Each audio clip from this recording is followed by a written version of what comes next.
Heading डाला cross multiplication method.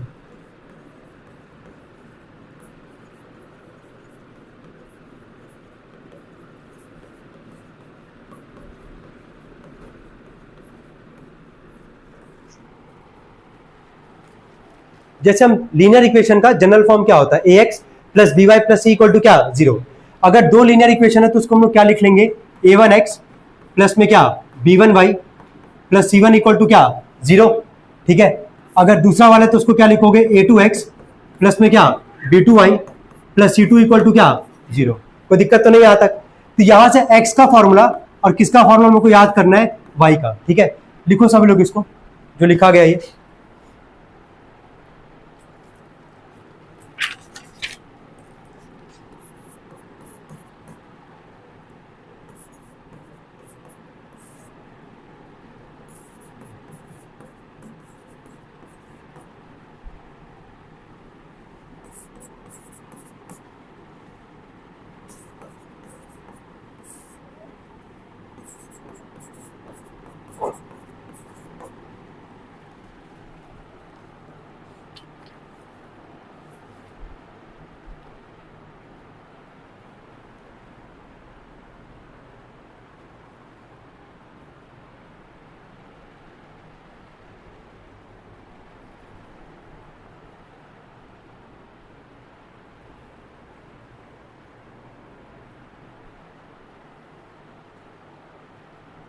हो गया, हो गया।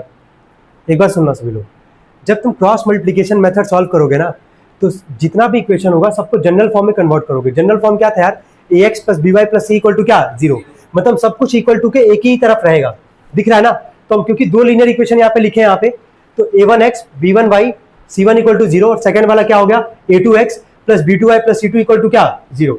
x का फॉर्मूला क्या दिख रहा है यहाँ पे, b1 c2 है ना, माइनस क्या b2 c1 अपॉन में a1 b2 माइनस क्या a2 b1।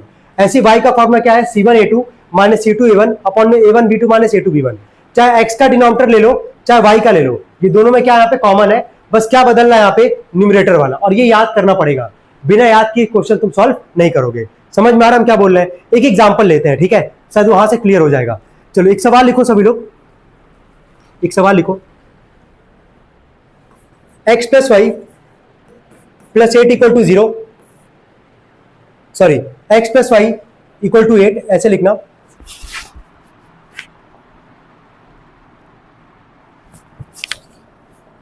x plus Y equal to 8, second लिखना 3x minus 5y equal to 0। हो गया। अब ध्यान से सुनना, करना क्या है, क्या ये जनरल फॉर्म में है, नहीं। क्रॉस मल्टीप्लिकेशन का जब सवाल करोगे, अच्छा एलिमिनेशन में क्या करते थे, एक्स वाई एक तरफ रहता था, वेरिएबल एक तरफ रहता था और नंबर क्या था एक तरफ। लेकिन अगर क्रॉस मल्टीप्लिकेशन मेथड सॉल्व कर रहे हो तो सब कुछ क्या रहेगा, एक ही तरफ रहेगा हमारा, क्योंकि जनरल फॉर्म क्या था लीनियर इक्वेशन का, ax plus B Y plus C equal to क्या 0। क्या जनरल फॉर्म में है, नहीं। इसको कन्वर्ट कर लेंगे तो क्या लिखेंगे इसको, x प्लस वाई प्लस 8 इधर आके क्या हो जाएगा -8 बराबर क्या हुआ 0। क्लियर है यहां तक सबको। चलो इसको जरा बताना, क्या ये तो जनरल फॉर्म में है ही हमारे पास, 3x माइनस 5 है। इधर कोई नंबर होता तो लेके जाते, लेकिन कोई नंबर ही नहीं है, इसको हम 0 लिख ले रहे हैं इक्वल टू क्या 0। कोई दिक्कत तो नहीं है यहां तक, कोई डाउट यहां तक किसी को, क्लियर है यहां तक सबको। अब आगे देखो, ये पहला लीनियर इक्वेशन और ये क्या दूसरा। अब यहां पे पहले वाले से तुम वैल्यू लिखोगे a1 b1 और क्या c1 लिख पाओगे। a1 मतलब किसका कोफिशिएंट, x का, b1 किसका हो गया y का, और c1 मतलब क्या कांस्टेंट, साइन के साथ ही लिखना है। ठीक है, चलो x के आगे कुछ नहीं तो क्या है 1, y के भी आगे कुछ नहीं तो क्या है 1, और यहाँ कांस्टेंट क्या है c1 का वैल्यू क्या है -8। कोई दिक्कत यहां तक। चलो यहां से बताओ जरा क्या क्या लिखोगे, सेकंड वाले से क्या लिखोगे a2 b2 और क्या c2। चलो a2 का वैल्यू क्या है 3, b2 का वैल्यू क्या है -5 और c2 का वैल्यू क्या है 0। कोई दिक्कत यहां तक किसी को, सबको समझ में आ रहा है, ठीक है, नोट करें इसको।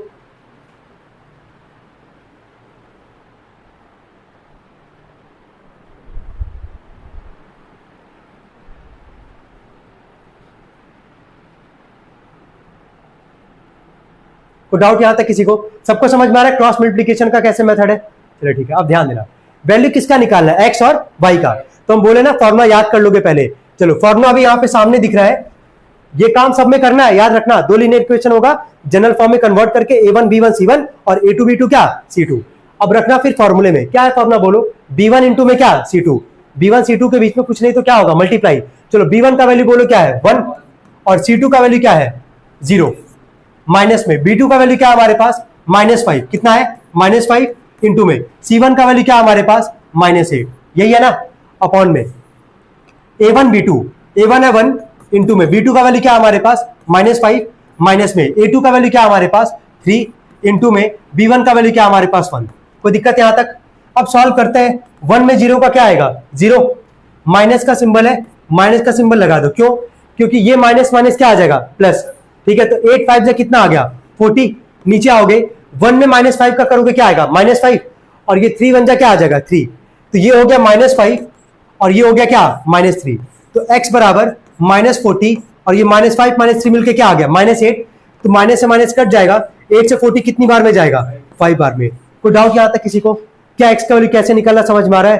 तो ये काम सब में करना, बिना इसके ना डायरेक्टली मत कभी रखना, इससे तुम्हारा काम आसान हो जाएगा। वैल्यू दिख रहा है ना तुमको साफ साफ। चलो अब 1 मिनट रुक जाओ, ऐसे क्या हम लोग y का वैल्यू भी निकाल पाएंगे यहाँ से। चलो y का फॉर्मूला देखना, डायरेक्टली वैल्यू इंप्लीमेंट करेंगे। चलो बोलो y का फॉर्मूला क्या है, C1 इंटू में क्या A2, C1 का वैल्यू क्या है -8 इंटू में A2 का वैल्यू क्या दिख रहा है हमारे पास 3, माइनस में C2 का वैल्यू क्या है 0 और A1 का वैल्यू क्या दिख रहा है हमारे पास 1, अपॉन में इसको मिटा दे रहे हैं, अपॉन में A1 B2 यही आएगा -5 और क्या -3। कोई दिक्कत तो नहीं है, A1 यही रखोगे ना, A1 इंटू में क्या B2, तो A1 का वैल्यू क्या है 1 इंटू में -5, डायरेक्टली हम यहाँ पे लिख रहे हैं -5। फिर यहाँ पे क्या था A2 इंटू में B1, A2 का क्या था 3 और B1 का क्या था 1, तो 3 1 जा क्या आ जाएगा 3।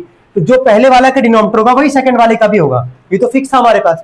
चलो अब यहाँ से वैल्यू निकालते हैं, 0 में 1 का तो 0 आ जाएगा, 8 3 जा कितना आ जाएगा ये 24, -5 -3 मिलकर कितना आएगा -8, माइनस से माइनस कट जाएगा और 8 3 जा 24, तो y का वैल्यू कितना आ जाएगा 3। कोई डाउट यहाँ तक किसी को? ठीक है, नोट करेंगे इसको।